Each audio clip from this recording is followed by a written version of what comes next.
Hi, my name is Dr. Mistee Allen, and I'm here to talk to you guys today about the uncertainties, how to prepare kids for the uncertainties regarding COVID-19. To start off with, I am a mom myself. I have a wide range of kids. The oldest one is 20, and then the other kids range 14, 13, 12. We have a 2-year-old and then a little baby. So we have a wide range of kids with lots of different experiences.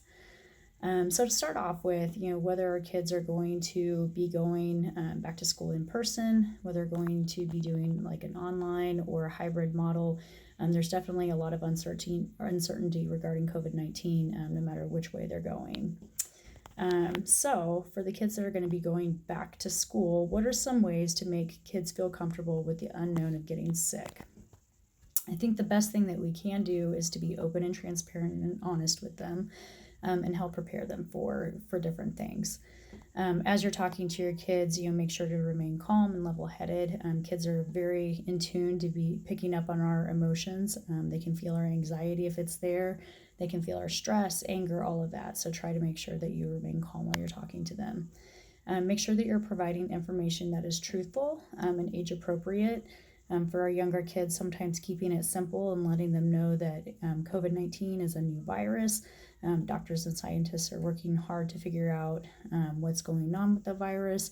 They're trying to find new ways to help people remain healthy. That's kind of a simple way to describe it to them. And then for your older kids, you can give more detailed information. You guys can do research online and learn more about it. But just remember to keep it more age appropriate. I think one big thing for the kids that are going to be going back to school is talking to them about prevention, and letting them know that that's going to be key for them. It's really easy to wash your hands. It's really easy to wear a face mask. And those two very simple things can significantly reduce the risk of anybody getting sick. And some other things that they can do, trying to avoid people that are ill. If they do need to sneeze or cough, it doesn't necessarily mean that they are, that they have COVID-19 or that they are sick, but making sure that they try to do that in a safe manner, whether they do it into a tissue or into their elbow, can be very helpful. Another thing that you guys can talk about is having a routine when you get home, making sure that you guys have plenty of masks and not just one. So the home routine when they get home from school would be wash their hands and then time to wash their mask and get their new mask ready for the next day. Having a plan in place can be very, very helpful. Kids are very, very in tune to routine. They like routine. So being prepared and knowing already what you're going to do if they do get sick and letting them know what that plan is may kind of help significantly reduce their stress and anxiety. For parents, knowing, what does your doctor's office require? Is it easy to get in to see your doctor? Is it easy to get a test done? What test do they do? How long does that result take? Some have the 1-hour rapid test available. Some it can take anywhere from 3 days to a week, but knowing that ahead of time can help reduce stress. Knowing what places around you may actually do the rapid test. Are there walk-in clinics that are available to go and do that? What are their policies? Do you need to call ahead? Having all of that information ahead of time is good to know. At our office, we do typically like to have our patients call ahead of time. We like to kind of hear what kind of symptoms they're having, and then we decide, are we going to see them online? Are we going to have them come in person to do a visit? And from there, we can get a test ordered and get the test done. Our tests tend to range anywhere from 24 to 72 hours to get a result back. And then if we don't have space available in the clinics to get that done, we have a multitude of walk-in clinics that people can go to. Reassuring kids and letting them know that most people do really well when they do get sick can be helpful. Letting them know that, most people do really well at home during their 10-day quarantine. A lot of times for your littles, all they're going to need is a little bit of Tylenol, maybe a little bit of Pedialyte, and some love from mom and dad. And after that, they'll be right back on their feet. And then after 10 days, be able to get back in to see their friends. After you kind of talk to them, see what kind of questions they have.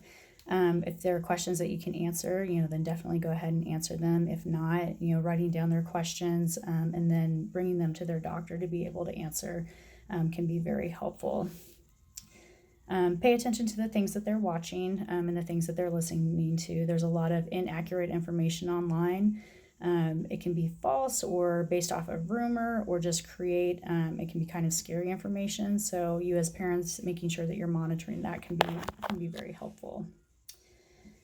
For our kids that are going to be doing the virtual school, how do you prepare them for the unknown of having to go to virtual school? And I think the big thing is going to be structure. Again, kids really thrive on structure and having plans in place. Getting them involved and getting them excited can be helpful.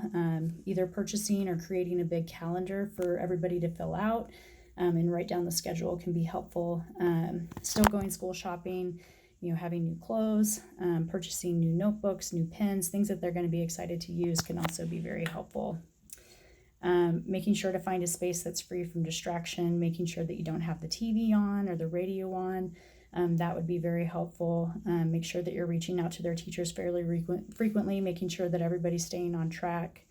And then really importantly, making sure that you guys are still finding ways to connect with other kids, whether it ends up being virtually or done in person safely with masks.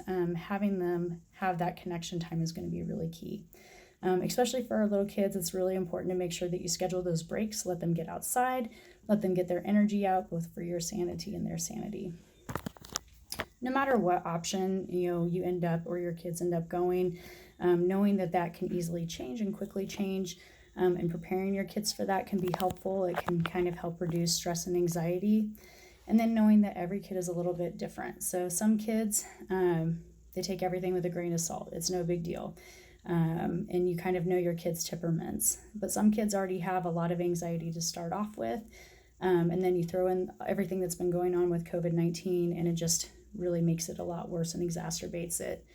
I think it's kind of very important to keep a close eye on your kids. If you realize that, hey, my child is just not handling this very well, they're very stressed, they're very anxious, and keeping a close eye on that.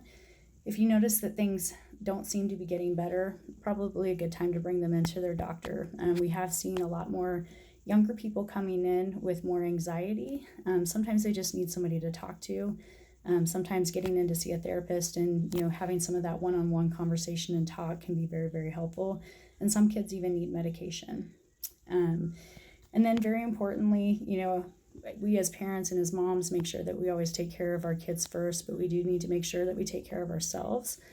So make sure that you're checking in with yourself. How are you doing? If you're stressed out, if you're anxious, you're not going to be able to do as great of a job helping take care of your kids and making sure that they're doing okay. So hope everybody is doing well, and good luck with this next school year.